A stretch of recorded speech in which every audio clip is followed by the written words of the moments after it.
क्या टैरिफ लगाने से घरेलू उद्योगों को सुरक्षा मिलती है? तो टैरिफ का पर्पस होता है डंपिंग रोकना। गरीब देश होते हैं बेसिकली, उनके लिए जो टैरिफ होता है एक बोलिए रेवेन्यू का सोर्स भी होता है। भारत के लिए ट्रंप के टैरिफ कितने नुकसानदेह साबित होंगे? उसकी वजह से क्या होगा कि हमारा जो निर्यात है अमेरिका के लिए, वो काफ़ी ज़्यादा प्रभावित होगा। कि वो सबको बता रहे थे कि हम चाइना से वॉर कर रहे हैं और चाइना को हमने कंट्रोल में किया हुआ है और चाइना ने उनको पटक दिया। मेरे हिसाब से 2 कमज़ोर नसें हैं। पहली तो जो उनकी कंपनियाँ इंडिया में हैं, बहुत पैसे कमा रही हैं हमसे और दूसरी ये जो हमारा डेटा यूज़ करके वो हमसे ही पैसे वसूलते हैं। डब्ल्यूटीओ बिल्कुल आप समझिए कि इस समय बिल्कुल पावरलेस जैसा होके पड़ा हुआ है कि दुनिया चुप इसलिए है कि दुनिया ट्रंप से डरती है और इंडिया ने भी उनकी बात नहीं मानी है, इसलिए इंडिया से भी नाराज़ है। नमस्ते, मैं अभिनय आकाश और आप देख रहे हैं प्रभा साक्षी का स्पेशल शो नो फिल्टर। हम भी दरिया हैं, हमें अपना हुनर मालूम है, जिस तरफ भी चल पड़ेंगे रास्ता हो जाएगा। भारत ने अमेरिका को पैगाम साफ दे दिया है। सवाल यह है कि अमेरिका बार बार भारत के हुनर का इम्तिहान क्यों ले रहा है? इम्तिहान कुछ ऐसा जो जवाब मिला है वो पचा नहीं पाएंगे। डोनाल्ड ट्रंप अब भारत पर टैरिफ लगा रहे हैं। रूस से तेल क्यों लेते हो ये कहकर आंखें दिखा रहे हैं। नैतिकता का पाठ भी पढ़ा रहे हैं। क्या ट्रंप टैरिफ को टैक्स से ज्यादा हथियार की तरह इस्तेमाल कर रहे हैं और भारत कैसे इसका जवाब देगा? आज इसी मुद्दे पर बात करने के लिए हमारे साथ मौजूद हैं आर्थिक मामलों के जानकार अजय श्रीवास्तव सर। अजय श्रीवास्तव सर भारत के प्रमुख व्यापार विशेषज्ञों में से एक हैं और ग्लोबल ट्रेड रिसर्च इनिशिएटिव जीटीआरआई के सह संस्थापक हैं। भारतीय वाणिज्य सेवा इंडियन ट्रेड सर्विस में लंबे समय तक कार्य करने के बाद उन्होंने जीटीआरआई की स्थापना की, जो एक स्वतंत्र थिंक टैंक है। डब्ल्यूटीओ, एफटीए और बहुपक्षीय व्यापार समझौतों की हाई लेवल मीटिंग से लेकर भारत की ट्रेड पॉलिसी के निर्माण तक में अजय श्रीवास्तव का अनुभव रहा है। वे भारत अमेरिका व्यापार संबंधों, चीन पर निर्भरता, मुक्त व्यापार समझौतों और वैश्विक टैरिफ नीतियों पर अपनी बेबाक राय के लिए जाने जाते हैं। तो सर, आपका सबसे पहले तो हमारे साथ जुड़ने के लिए बहुत बहुत धन्यवाद। धन्यवाद मुझे आमंत्रित करने के लिए। जी, तो आइए सवाल जवाब का सिलसिला शुरू करते हैं। एक वर्ड जो इन दिनों खासा चर्चा में है, टैरिफ यानी आयात शुल्क। असल में क्या होता है, ये कैसे काम करता है और किन परिस्थितियों में लगाया जाता है, इसके बारे में थोड़ा हमारे दर्शकों को बताएं। देखिए, जब हम अपना सामान एक दूसरे देश में भेजते हैं, तो वो देश कई बार एक आयात शुल्क लगाता है, उसको टैरिफ इम्पोर्ट टैरिफ हम बोलते हैं। तो वो उसके 2-3 रीज़न होते हैं। एक तो ये होता है कि जो हमारी डोमेस्टिक इंडस्ट्रीज़ हैं, उनको थोड़ा बचाने के लिए बाहर का सामान थोड़ा महँगा करें, ये एक कारण होता है टैरिफ लगाने का। तो बेसिक कारण यही होता है कि अगर बाहर से कुछ सस्ता सामान आ गया, तो फिर हमारी अपनी इंडस्ट्री को थोड़ा प्रॉब्लम हो सकती है। तो इसलिए कंट्रीज़ टैरिफ लगाते हैं। तो एक रीज़न तो ये होता है टैरिफ लगाने का और बाकी बहुत सारे रीज़न्स होते हैं, जैसे कि आपने अभी कहा कि मिस्टर ट्रम्प जो है ना, वो इसको एज़ ए वेपन यूज़ कर रहे हैं और टैरिफ जो कंट्रीज़ लगाते हैं, वो अब मनमानी नहीं चलती है। एक वर्ल्ड ट्रेड ऑर्गनाइज़ेशन है, जहाँ जो विश्व व्यापार के सारे नियम बनाता है। तो कंट्रीज़ वहाँ पर बताते हैं कि हम कितना टैरिफ लगाएँगे, कितना लगा सकते हैं। उसके ऊपर अगर वो उनको लगाना अलाउड नहीं है, अगर कोई उसके ऊपर लगाता है तो वर्ल्ड ट्रेड ऑर्गनाइज़ेशन के नियमों का उल्लंघन करता है। तो ट्रम्प के टैरिफ की मेन बात ये है कि वो डब्ल्यूटीओ के रूल्स का उल्लंघन करते हैं। जी, क्या टैरिफ लगाने से घरेलू उद्योगों को सुरक्षा मिलती है या सरकार की आमदनी बढ़ती है, या फिर ये एक पॉलिटिकल प्रेशर का वेपन बनकर रह गया है? तो इसके अलग-अलग लोग अलग-अलग तरह से यूज़ कर सकते हैं इसको। कई बार ऐसा होता है कि दूसरे देश मान लीजिए कि अपने देश में वो कोई चीज़ ₹100 की बेच रहे हैं, लेकिन अपना मार्केट बढ़ाने के लिए हमारे देश में वो 90 की बेच रहे हैं। तो ऐसी चीज़ों को हम डंपिंग बोलते हैं। तो टैरिफ का पर्पस होता है डंपिंग रोकना, कि उसकी जो प्राइस है ₹100 की है, क्योंकि जितना आप अपने देश में बेच रहे हैं उससे सस्ता तो आप बाहर बेच नहीं सकते हैं। आपकी कॉस्ट बाहर बेचने की बढ़ जाएगी। तो अगर उससे सस्ता बेच रहे हैं तो इसका मतलब कि आपके मन में कुछ है कि बाहर का मार्केट ज़्यादा लेना, तो उससे अपनी डोमेस्टिक इंडस्ट्री को बचाने के लिए जो इम्पोर्टिंग कंट्री है वो टैरिफ लगाता है। तो एक तो ये रीज़न होता है। दूसरा कुछ जो गरीब देश होते हैं बेसिकली, उनके लिए जो टैरिफ होता है एक काफ़ी एक बोलिए रेवेन्यू का सोर्स भी होता है। तो हमारे यहाँ करीब 15-20 साल पहले तक टैरिफ एक रेवेन्यू का सोर्स हुआ करता था, लेकिन आज रेवेन्यू का बहुत छोटा-सा सोर्स ही रह गया है। तो आज हम केवल डोमेस्टिक इंडस्ट्री को बचाने के लिए थोड़ा बहुत टैरिफ लगाते हैं। रेवेन्यू कलेक्शन हमारा सेकेंडरी एम है, प्राइमरी एम नहीं है। जी। क्या सिर्फ विकसित देश ही टैरिफ लगाते हैं या फिर विकासशील देश भी टैरिफ का इस्तेमाल करते हैं? और दोनों के उद्देश्यों में क्या अंतर होता है? तो देखिए टैरिफ का मेन एक टैरिफ के फ़ायदे भी हैं, नुकसान भी हैं। सबसे बड़ा नुकसान ये है कि अगर हम अधिक टैरिफ लगाते हैं ना, तो डोमेस्टिक इंडस्ट्री जो है अपना आर-एन-डी नहीं करेंगी, अपने प्रोडक्ट में सुधार नहीं करेंगी, महँगा सामान बनाएँगी और हमको वो लोकल कंज्यूमर्स को वो लेना पड़ेगा। लेकिन उनके पास डर है कि बाहर का सामान इम्पोर्ट होके भी इंडिया में आ सकता है, तो कॉम्पिटिशन की भावना होगी तो वो इम्प्रूव करेंगे। इम्प्रूव करेंगे तो सबको फ़ायदा होगा, उनको ही फ़ायदा होगा, वो अपना एक्सपोर्ट कर पाएँगे बाहर के देशों में। जो हमारे कंज़्यूमर हैं, जनता जो है, उनको सस्ता सामान मिलेगा। तो कई रीज़न्स हो सकते हैं और तो डेवलप्ड कंट्रीज़ जो हैं, जो विकसित देश हैं, उन्होंने ये सोचा कि हमारा कंज़्यूमर को बेस्ट ट्रीटमेंट देना है, तो उन्होंने अपने टैरिफ बहुत कम रखे। उन्होंने हर चीज़ पे टैरिफ कम रखे, बट कुछ चीज़ें हैं जो लेबर इंटेंसिव बनती हैं, जैसे कि कपड़े हैं, जूते हैं, इन सब चीज़ों के ऊपर उन्होंने थोड़ा-सा टैरिफ अधिक बढ़ा के रखा। लेकिन विकसित देशों के टैरिफ जो हैं, विकासशील देशों के कंपैरिज़न में काफ़ी कम हुआ करते हैं। अगर मैं सीधे-सीधे कहूँ कि तो इंडिया के टैरिफ अधिक हैं और मिस्टर ट्रम्प के आने के पहले यूएस के या यूरोप के टैरिफ हमसे कम हुआ करते थे। जी। ट्रंप के भारत पर लगाए गए टैरिफ का मतलब क्या है? भारत के लिए ट्रंप के टैरिफ कितने नुकसानदेह साबित होंगे और स्मार्ट प्लानिंग से इसे कैसे काउंटर किया जा सकता है? तो देखिए 6 महीने पहले इस साल के अप्रैल के पहले अमेरिका जो हमारे प्रोडक्ट जाते थे, उन पे एवरेज टैरिफ 3% से भी कम हुआ करता था। अब सडनली इन्होंने पहले 25% लगाया, फिर 25 और बढ़ा दिया और 50 कर दिया। तो मान लीजिए कि हम यहाँ से एक शर्ट भेजते हैं अमेरिका, तो मान लीजिए शर्ट पे पहले टैरिफ हुआ करता था 12%, तो अब वो 12 और 50 62 62% हो जाएगा। तो अब इसमें प्रॉब्लम ये हो गई है कि जो इन्होंने टैरिफ लगाए हैं, एक तो जो नियम है, जो सारे देशों को वर्ल्ड ट्रेड ऑर्गेनाइजेशन के नियम पालन करने पड़ते हैं, उनका उल्लंघन है। दूसरा जो हमारे ऊपर टैरिफ इनकी जो ट्रेड वॉर शुरू हुई थी मिस्टर ट्रम्प की, वो चाइना से थी। चाइना के ऊपर उन्होंने बहुत अधिक टैरिफ लगाए, लेकिन चाइना ने पलट का जवाब देते हुए इनके ऊपर काउंटर टैरिफ लगा दिए। फिर ये लोग थोड़ा डर गए और चाइना के साथ समझौता कर लिया, तो आज चाइना के ऊपर टैरिफ जो है केवल 30% है और इंडिया के ऊपर 50% है। तो अब प्रॉब्लम हमारी ये हो रही है, जब भी हम दुनिया में कोई सामान बेचते हैं तो हमारे कुछ कॉम्पिटिटर्स हैं। तो चाइना एक कॉम्पिटिटर है, जो सामान हम बेचते हैं वो चाइना बेचता है। कपड़ों में और जूतों में बांग्लादेश एक कॉम्पिटिटर है हमारा, वियतनाम भी हमारा कॉम्पिटिटर है। अब हमारी प्रॉब्लम ये हो गई कि ट्रम्प ने इतना 50 हमारे ऊपर लगाया, लेकिन बाकी लोगों पर कम लगाए हैं। तो चाइना पे केवल 30 लगाए उन्होंने, वियतनाम में केवल 20 लगाए हैं, बांग्लादेश में केवल 19 लगाए हुए हैं, पाकिस्तान में भी 19 लगाए हुए हैं। अब हमारी प्रॉब्लम ये हो गई है कि हमारे ऊपर सबसे अधिक टैरिफ लगा दिए हैं। उसकी वजह से क्या होगा कि हमारा जो निर्यात है अमेरिका के लिए, वो काफ़ी ज़्यादा प्रभावित होगा। तो ये क्यों लगाए हैं, इसका रीज़न 2 है। तो पहले उन्होंने 25% लगाया था और फिर हम इंडिया और अमेरिका एक फ्री ट्रेड एग्रीमेंट हम लोग नेगोशिएट कर रहे थे। तो ऐसा सोचा गया कि वो नेगोशिएट हो जाएगा तो ये 25% घट के सपोज़ 15% रह जाएगा या 10 रह जाएगा। लेकिन वो हुआ नहीं, वो चल ही रहा था कि ट्रम्प साहब का क्या हुआ, चाइना ने जब काउंटर टैरिफ लगाए और चाइना ने इनको रेयर अर्थ मटेरियल जो होते हैं इनकी इनकी सप्लाई रोक दी। तो उससे क्या होता है, रेयर अर्थ मटेरियल बहुत इंपॉर्टेंट मटेरियल्स होते हैं। ये यूज़ होते हैं कार का इंजन बनाने में, जो ये डिफेंस के बड़े-बड़े मिलिट्री के इक्विपमेंट होते हैं, उनमें यूज़ होते हैं। आर्टिफिशियल इंटेलिजेंस में यूज़ होने वाले सर्वर्स बनाने में यूज़ होते हैं, इलेक्ट्रिक व्हीकल में यूज़ होते हैं। तो ये बहुत ही इम्पोर्टेंट चीज़ है। और चाइना ऑलमोस्ट मोनोपोली सप्लायर है। जब उन्होंने अमेरिका का रोक दिया तो अमेरिका के तो बहुत ही मुसीबत हो गई, उनका सारा इंडस्ट्रियल प्रोडक्शन रुक गया हाईटेक चीज़ों में।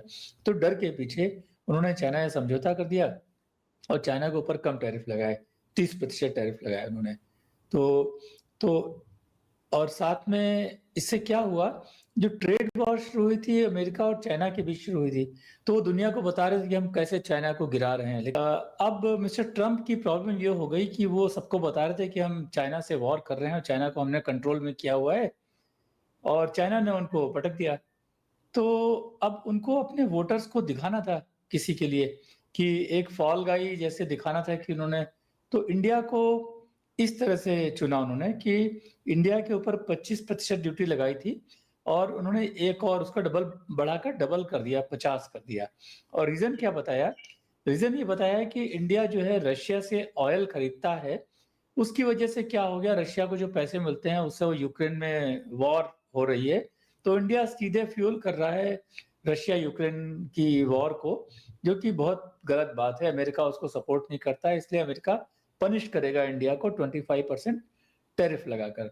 अब ये बात तो उन्होंने कह दी, लेकिन तुरंत ही सब लोगों ने कहा, हम लोगों ने भी तुरंत बताया अपनी रिपोर्ट्स में कि इंडिया जो है ऑयल बाई तो करता है रशिया से, लेकिन हमसे ज्यादा ऑयल तो चाइना बाई करता है, और चाइना से अमेरिका इतना डरा हुआ है कि उनका नाम भी नहीं ले रहा है। उनको पता है कि चाइना ज्यादा बाई करता है। तो मिस्टर ट्रम्प से, उनके ऑफिशियल से सब रिपोर्टर्स डायरेक्ट पूछ रहे हैं, उनके लिए बहुत एम्बेरेसिंग हो रहा है कि चाइना ज्यादा इंपोर्ट करता है, आपने उसके लिए कुछ नहीं बोला है, और इंडिया चाइना के बाद नंबर है, आपने इंडिया को बोला हुआ है। अमेरिकन जो कंपनीज हैं जैसे कि स्टैंडर्ड ऑयल कंपनी, वो रशिया में ऑयल फील्ड खरीदने के मूड में है पूरा पूरा। तो रशिया का ऐसा मसला है कि सब लोग रशिया से व्यापार कर रहे हैं, अमेरिका खुद कर रहा है, चाइना हमसे ज्यादा कर रहा है, लेकिन इंडिया को पनिश करना था, इसलिए उन्होंने रशिया का नाम लेके इंडिया के ऊपर टैरिफ लगा दिया। तो उसका कोई भी वजह बनता नहीं था, उनको भी समझ में आ गई है बात ये। वो भी समझ रहे हैं कि उन्होंने हमारे ऊपर गलत टैरिफ लगाया हुआ है। तो अब उनके यहाँ से 2 तरह के बयान आ रहे हैं। एक तो कह रहे हैं अमेरिका इंडिया पुराने दोस्त हैं और जल्दी सब कुछ ठीक हो जाएगा। लेकिन दूसरी तरफ कुछ लोग हैं, जैसे ट्रेड एडवाइजर उनके मिस्टर नवारो, वो जहर ही उगलते रहते हैं इंडिया के अगेंस्ट में। लेकिन पूरी दुनिया देख रही है कि इंडिया की गलती नहीं थी, अमेरिका जबरदस्ती कर रहा है। तो ये सबके साथ हो गया है। दूसरा आपको बताएं कि हम लोग जो ट्रेड नेगोशिएशन कर रहे थे, तो अमेरिका करीब 100 देशों के साथ कर रहा था। तो यूरोप के साथ में उसका समझौता हो गया है, जापान के साथ हो गया है, साउथ कोरिया के साथ हो गया है, इंग्लैंड के साथ हो गया। ये सारे समझौते ऐसे हैं कि जो व्यापार समझौते ऐसे लगते नहीं है, ये सारे वन साइडेड, जैसे ना कोई आपका गली का कोई गुंडा हो, आपसे टैक्स वसूल रहा हो, इस तरह के हैं। वन साइडेड जो है, अमेरिका कंसेशन मांग रहा है, और इन सब कंट्रीज ने अमेरिका से ट्रेड करने के लिए और अमेरिका से डरकर दे दिए उनको कंसेशन।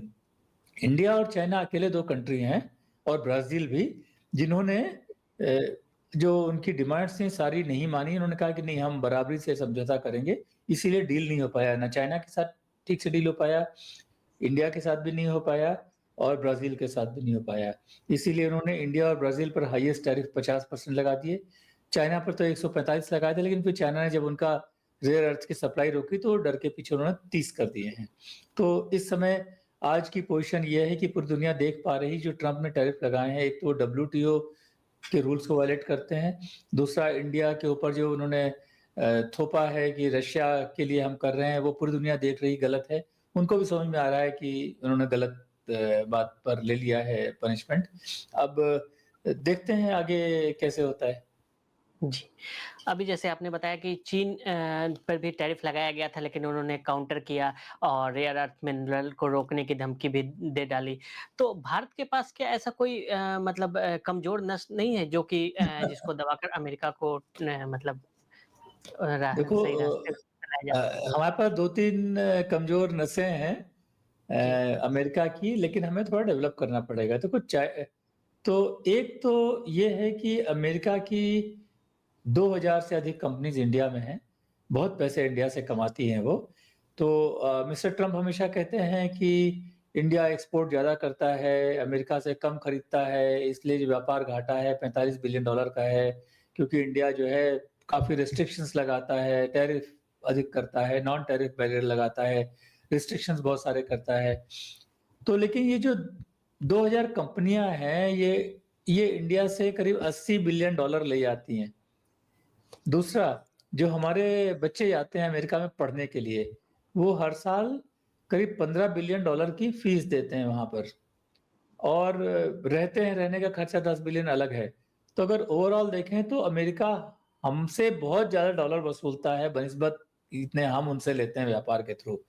तो एक तो नस ये है कि उनकी इतनी कंपनियाँ यहाँ हैं, हम अगर उनके लिए थोड़ा टाइट हो जाएँगे, उनसे कुछ हम टैक्स लेंगे या कोई रिस्ट्रिक्शन लगाएँगे तो वो रास्ते पर आ जाएँगे। जैसे उनकी टेक कंपनीज़ हैं, अगर हम उनके ऊपर कोई रिस्ट्रिक्शन लगाएँ तो उनको प्रॉब्लम आ जाएगी। दूसरा है जो डेटा, देखो तो सोशल मीडिया का ज़माना है और सबसे ज़्यादा डेटा वो कंट्री जनरेट करते हैं जहाँ सबसे ज़्यादा यूज़र बेस हो, मतलब सबसे ज़्यादा पॉपुलेशन हो। तो 2 सबसे बड़ा जो है चाइना है, फिर इंडिया है। चाइना ने अपना जो सोशल मीडिया और सारा डिजिटल स्पेस है वो यूएस के लिए बंद कर रखा है, टोटल बंद। केवल चाइनीज़ कंपनियाँ सर्विस देती हैं। हमारे यहाँ हमने अपनी बेवकूफ़ी से, दूसरा कोई वर्ड नहीं, हमने अपनी बेवकूफ़ी से टोटल एक्सेस दे रखी है अमेरिकन कंपनीज़ को। अपने सिस्टम हमने डेवलप ही नहीं किए। देखो हमारे पास अपना ईमेल भी नहीं है। देखो ये जितनी भी चीज़ें हैं, आपका स्ट्रीम यार्ड हो या यूट्यूब हो या फेसबुक हो या इंस्टाग्राम हो, सब कुछ अमेरिकन है। सब कुछ अमेरिकन है हमारा। गूगल सर्च अमेरिकन है, चैट जीपीटी अमेरिकन, सब कुछ है। तो अब देखो ये जो कंपनियाँ डेवलप कैसे करती हैं टूल्स? आजकल आर्टिफिशियल इंटेलिजेंस का ज़माना है। आर्टिफिशियल इंटेलिजेंस को ट्रेन करने के लिए, उनके इंजन को ट्रेन करने के लिए बहुत सारा डेटा चाहिए। वो डेटा के सबसे बड़े सप्लायर दुनिया के हम हैं, क्योंकि चाइना ने बंद किया हुआ है, सबसे बड़े सप्लायर हम हैं। मान लीजिए हम वो डेटा सप्लाई में थोड़ा-सी बाधा डालते हैं, थोड़ी-सी, तो ये लोग रास्ते पे आ जाएँगे। 1 सेकंड में रास्ते पे आ जाएँगे क्योंकि डिजिटल उनका सबसे बड़ा जो है टेक वर्ल्ड में सबसे इम्पोर्टेंट उनके यही डिजिटल कंपनीज़ हैं सारी की सारी और मैक्सिमम डेटा यहाँ से ले रही हैं अपने टूल डेवलप करने के लिए। तो मेरे हिसाब से 2 कमज़ोर नसें हैं। पहली तो जो उनकी कंपनियाँ इंडिया में हैं, बहुत पैसे कमा रही हैं हमसे और दूसरी ये जो हमारा डेटा यूज़ करके वो हमसे ही पैसे वसूलते हैं। तो 2 ये कमज़ोर नसें हैं हमारी। जी। टैरिफ से अमेरिकी जनता को भी महंगाई की मार झेलनी पड़ेगी। ऐसे में आम अमेरिकियों पर बोझ भी बढ़ता है। तो फिर ट्रंप टैरिफ को हथियार की तरह इस्तेमाल करने के पीछे अपने ही जनता को क्यों मतलब इस तरह के परिस्थिति में डाल रहे हैं? तो हुआ ये है ना देखो, तो थोड़ा हमें पहले जाना पड़ेगा समय में। तो जी। हुआ ये कि सारे जितना इंडस्ट्रियल डेवलपमेंट हुआ जनरली अमेरिका में हुआ। लेकिन 1970 के आसपास एक थिंकिंग आई अमेरिका में कि हम लोग क्यों बनाएँ अपने यहाँ? हम ऐसा करते हैं कि हम चाइना में अगर सस्ता बनता है तो वहाँ से बनवाएँगे, हमारा प्रॉफ़िट बढ़ेगा। तो हम डिज़ाइन करेंगे और प्रॉफ़िट सारा हम लेंगे। तो उन्होंने कहा कि चलो हम अब प्रोडक्शन जो है अपने यहाँ नहीं करेंगे, पॉल्यूशन भी होता है प्रोडक्शन से और हम क्यों करें? तो अमेरिकन गवर्नमेंट को भी लगा टैक्स ज़्यादा मिलेगा और अमेरिकन जो बड़ी कंपनीज़ थी उनको लगा प्रॉफिट ज़्यादा मिलेगा क्योंकि अमेरिका में बनाएँगे, तो अमेरिका तो डेवलप्ड कंट्री वहाँ डेली वेजेस बहुत अधिक हैं। चाइना में बनाएँगे, चाइना गरीब कंट्री है। तो 80s के शुरू में चाइना में शिफ्टिंग शुरू हो गई सारी की सारी अमेरिकन कंपनीज़ की। अमेरिका की देखा-देखी यूरोपियन ने शिफ्टिंग कर दी, जापानीज़ ने शिफ्टिंग कर दी, बहुत सारे बड़े कंट्रीज़ जो थे शिफ्ट किया। चाइना के लोगों को कुछ भी पता नहीं था, इन्होंने उनको हैंड होल्ड करके ट्रेन किया। जैसे कि एप्पल ने 2000 के आसपास अपने 10,000 से अधिक इंजीनियर्स भेजे चाइना में हैंड होल्ड करके उन लोगों को सिखाने के लिए। उन्होंने एप्पल से सब कुछ सीख कर अब अपना बनाना शुरू कर दिया है। तो जब अमेरिका ने देखा कि यहाँ पर चाइना में हम प्रोड्यूस कर रहे हैं, उनकी कंपनी का प्रॉफिट तो बढ़ गया, लेकिन अमेरिकन लोगों के जॉब तो गायब हो गए, क्योंकि जॉब तो मैक्सिमम मैन्युफैक्चरिंग में है। तो जब ये इंटरनेट की रिवॉल्यूशन आई, तो जो पढ़े लिखे लोग थे उनको जॉब मिल गया। लेकिन जो मिडल और लोअर लेवल के लोग थे ना जिनको मैक्सिमम जॉब मैन्युफैक्चरिंग में मिलते थे, मैन्युफैक्चरिंग तो गायब हो गई अमेरिका से। जानबूझ के उन्होंने गायब की, प्रॉफिट बढ़ाने के लिए चाइना के लिए गायब कर दी। तो उनको लगा जो पढ़े लिखे लोग हैं उनको तो टेक्नोलॉजी स्पेस में जॉब मिल गया, गूगल, अमेज़न में जॉब मिल गया और लेकिन जो कम पढ़े लिखे थे या बीच वाले थे, उनके जॉब जो आते थे वो तो चाइना चले गए। तो एक बहुत बड़ा वर्ग ये मानने लगा कि अमेरिकन गवर्नमेंट है, वो हमारे हितों की रक्षा नहीं कर रही है। ये बातें जो हैं जो मिस्टर ट्रम्प ने पकड़ी और ये अपने इलेक्शन का मुद्दा बनाया। उन्होंने कहा कि हम सारे जॉब्स वापस लाएँगे, सारी मैन्युफैक्चरिंग वापस लाएँगे और इसी बात पे वो पहली बार भी चुनाव जीते, इसी बात पे वो दूसरी बार भी चुनाव जीते। अब बात ये है कि वो कैसे लाएँगे, उनको पता नहीं। उनको एक ही चीज़ पता है कि हम अगर अपने यहाँ टैरिफ लगा दें किसी पर, तो जो है दूसरे लोग सामान सप्लाई करेंगे और डर के पीछे अपने यहाँ जो है हमारा माल ज़्यादा खरीदेंगे। लेकिन उसके लिए अमेरिका को चीज़ें जो है वाजिब दामों में बनानी पड़ेगी। चाइना तो सब चीज़ें बनाता है, देखिए इलेक्ट्रॉनिक्स बनाता है, इंजीनियरिंग गुड्स बनाता है, कपड़े बनाता है, टॉयज़ बनाता है, जूते बनाता है। अमेरिका केवल जो है पेट्रोलियम प्रोडक्ट्स, कोल में है या एग्रीकल्चर प्रोडक्ट्स में या फिर बहुत हाई एंड प्रोडक्ट में, सेमीकंडक्टर्स है या जैसे बोइंग हवाई जहाज बनाता है। लेकिन अमेरिका जो है चाइना जैसे नॉर्मल चीज़ें नहीं बनाता है इंडस्ट्रियल प्रोडक्ट जैसे कि केमिकल नहीं बनाएगा, जूते नहीं बनाएगा अमेरिका, कपड़े नहीं बनाएगा, इंजीनियरिंग गुड्स नहीं बनाएगा। तो तो तो बहुत कम जॉब्स वहाँ क्रिएट हो सकते हैं और अब वहाँ मैन्युफैक्चरिंग बढ़ नहीं सकती है क्योंकि उनके डेली वेजेस बहुत अधिक हैं। दूसरा मैन्युफैक्चरिंग जो हाई एंड की है उसमें रोबोट्स यूज़ होने लगे हैं, तो जॉब तो मिलने से रहे। लेकिन अपनी जनता को बहकाए रखने के लिए एक ना एक तमाशा करते रहते हैं, वो तमाशा एक टैरिफ का तमाशा है। तो जो वो पहली बार आए थे 2018 में 2017 में उन्होंने टैरिफ लगाया था चाइना के ऊपर।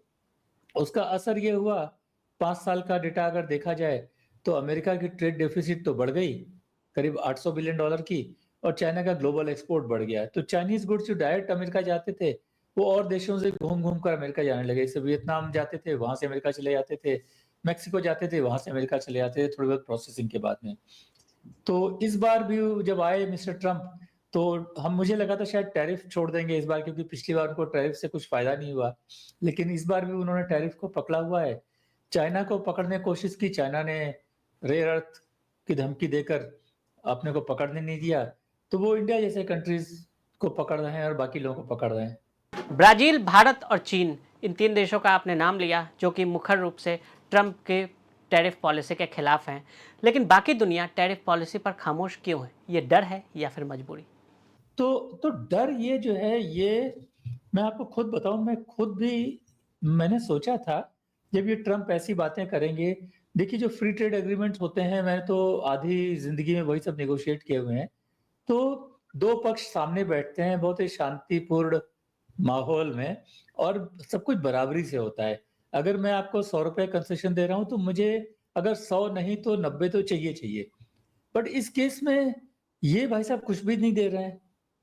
ये जो है इल्लीगल टैरिफ लगा रहे हैं और धमकी देकर लोगों से कह रहे हैं आपको हमसे सारा ऑयल खरीदना पड़ेगा, हमसे बोइंग विमान लेने पड़ेंगे, हमसे बहुत सारी चीज़ लेनी पड़ेगी, प्लस आपको हमारे यहाँ इन्वेस्टमेंट करना पड़ेगा। जैसे यूरोप ने कहा हम $700 बिलियन आपके यहाँ इन्वेस्टमेंट करेंगे, जापान ने कहा हम $500 बिलियन इन्वेस्टमेंट करेंगे।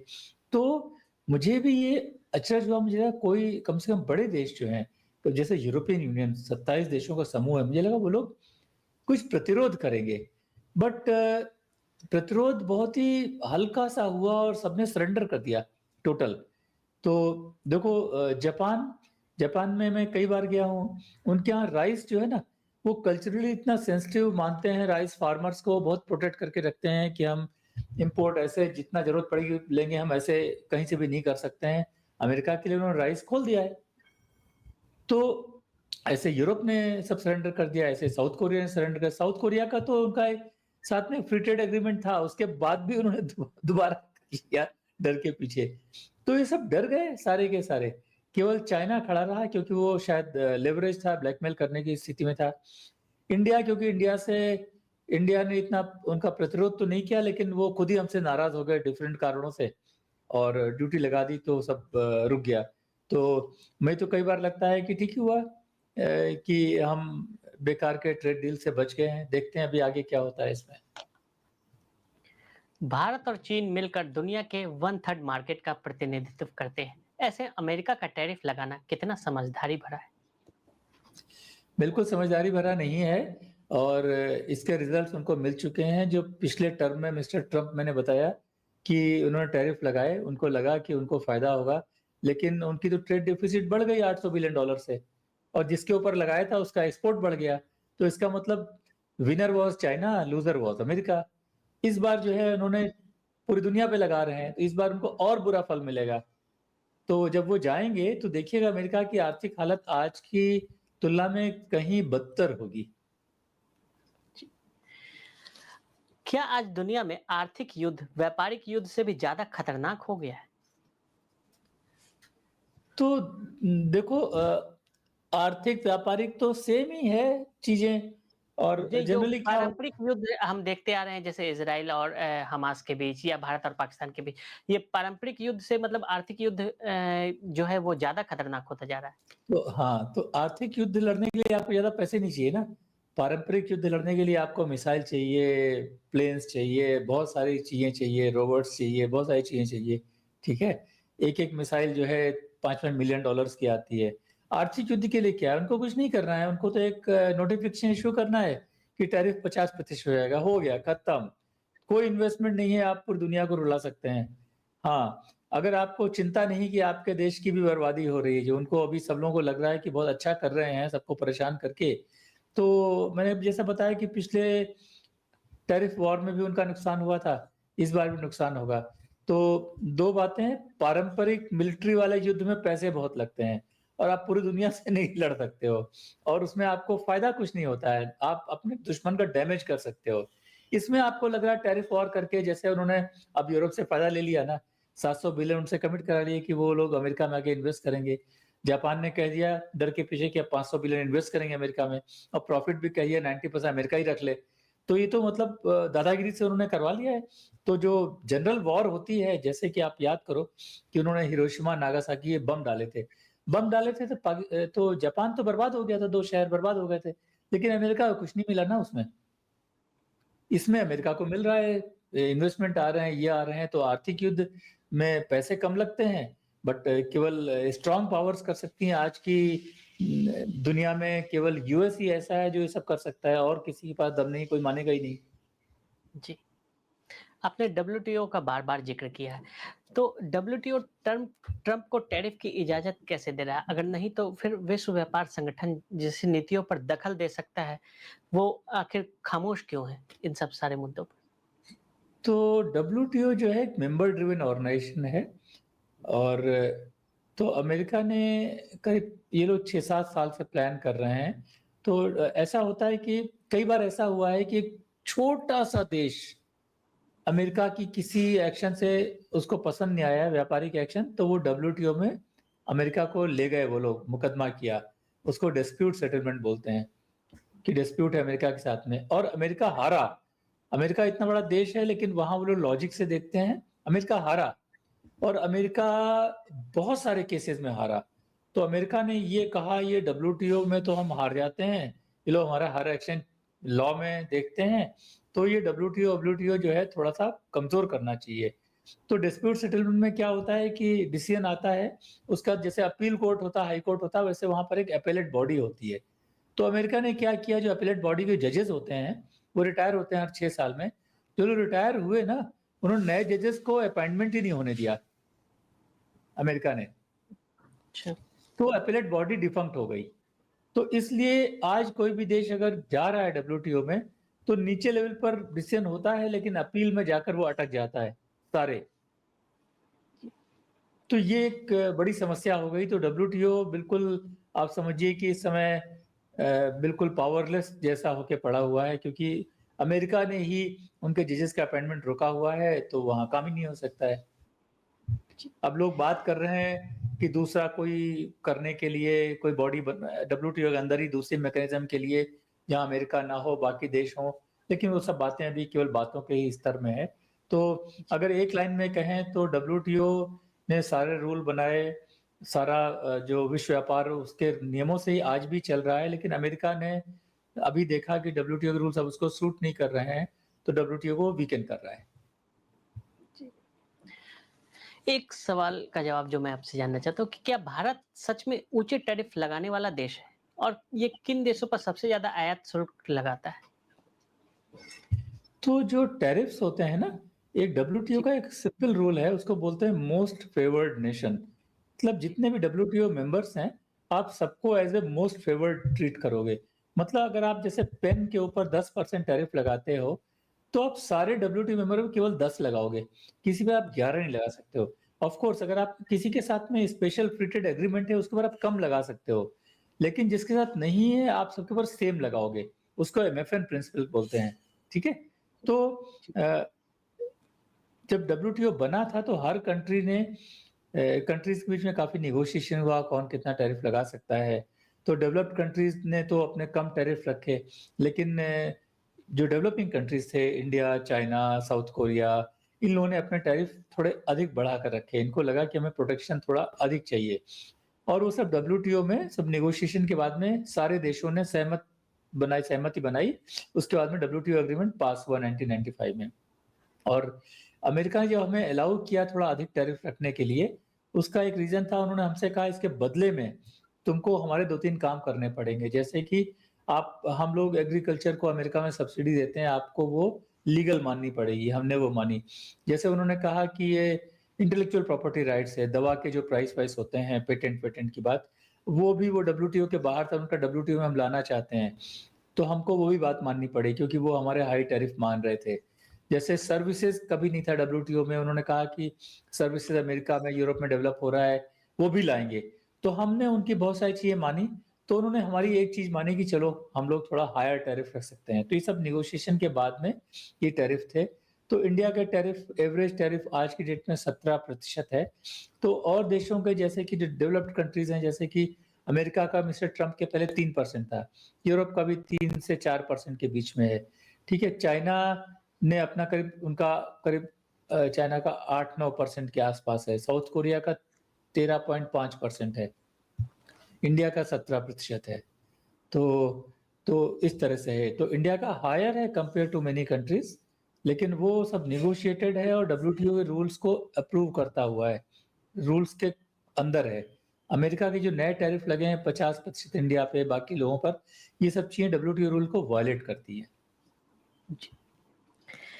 क्या किसी देश को सिर्फ इसलिए दंडित करना कि वो अमेरिका के मतलब समर्थन नहीं कर रहा है और वो अमेरिका के पसंद वाले देशों के साथ नहीं खड़ा है, उदाहरण के लिए भारत पर रूस को समर्थन देने के लिए दबाव बनाना, क्या ये न्याय संगत है और दुनिया इस पर चुप क्यों है? तो बिल्कुल न्याय संगत नहीं है। दुनिया चुप इसलिए है कि दुनिया ट्रम्प से डरती है। एक आपके मोहल्ले में एक गुंडा आ जाता है, और तो कुछ लोग आवाज़ उठाते हैं, लेकिन अधिकतर लोग डर के पीछे चुप हो जाते हैं। तो दुनिया की हालत बिल्कुल ऐसे ही हो गई है कि एक गुंडा आ गया है, और बड़े से बड़े देश, हमें लगा था जो बड़े देश हैं, पावरफुल देश हैं, वो थोड़ा चुप रहेंगे, तो वो थोड़ा बोलेंगे, यूरोपियन यूनियन ने, जापान, लेकिन सबके सब डर के पीछे बैठ गए हैं। केवल चाइना ने सामना किया है उनका, ब्राज़ील ने सामना किया है उनका, और इंडिया ने भी उनकी बात नहीं मानी है, इसलिए इंडिया से भी नाराज़ है। कहते हैं कि आज के दौर में अकाल भी कृत्रिम तौर पर बनाए जाते हैं, उदाहरण के लिए गाजा की स्थिति, क्या ये एक मानव निर्मित आर्थिक संकट है? बिल्कुल, सब कुछ मानव निर्मित है। हमारे लोभ का, ग्रीड का कोई लिमिट नहीं है, ह्यूमन लाइफ़ की कोई वैल्यू नहीं है हमारे लिए। किस तरह से बच्चे वहाँ मारे जा रहे हैं, और कोई बोलने वाला नहीं है। आधे लोग उसको जस्टिफ़ाई कर रहे हैं। हम लोग बिल्कुल ही सेंसिटिविटी खो चुके हैं। बिल्कुल सेंसिटिविटी खो चुके हैं, और कोई बोलने वाला नहीं है इसमें। तो क्या सही है, क्या गलत है, ये सब बातें बिल्कुल बेमानी हो गई हैं। स्पेशली डेवलप्ड वर्ल्ड, जो अमेरिकन ड्रिवन वर्ल्ड है या इज़राइल ड्रिवन वर्ल्ड है, उन लोगों का जो मन आ रहा है वो कर रहे हैं। उनको वो देशों पे अटैक सीधे कर देते हैं, बॉम्बिंग कर देते हैं, कोई चीज़ अच्छी न लगे, और कोई रोकने वाला नहीं है। तो इसका एक ही तरीका है कि अपने देश को हम स्ट्रॉन्ग बनाएँ। इंटरनली स्ट्रॉन्ग का मतलब खाली मिलिट्री से नहीं होता है, स्ट्रॉन्ग का मतलब हमारे लोग भी स्ट्रॉन्ग बने, इंटरनली, इमोशनली, ये बेकार की बहसों में ना पड़ें।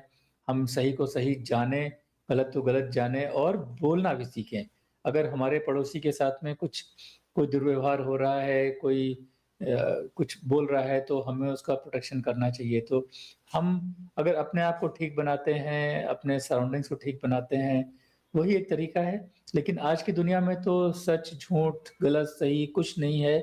कुछ बड़े देश मिलकर, स्पेशली अमेरिका, इज़राइल जैसे, कुछ भी कर रहे हैं, और वो कर रहे हैं, मुझे उनसे कोई इतनी प्रॉब्लम नहीं है, क्योंकि अब कोई अगर गलत काम कर रहा है तो वो कर रहा है, लेकिन कोई क्यों नहीं बोल रहा है। सबसे बुरी बात आज की दुनिया की ये है, सब लोग चुप होके बैठे हुए अपना-अपना काम कर रहे हैं, जो कि बहुत ही गलत बात है।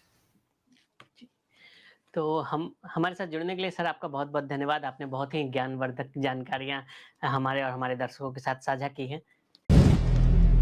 अगर आप भी लेना चाहते हैं देश दुनिया की तमाम जानकारी तो आज ही सब्सक्राइब करें हमारे चैनल को। साथ ही नीचे दिए बेल आइकन को जरूर दबाएं ताकि हर अपडेट आप तक पहुंच सके।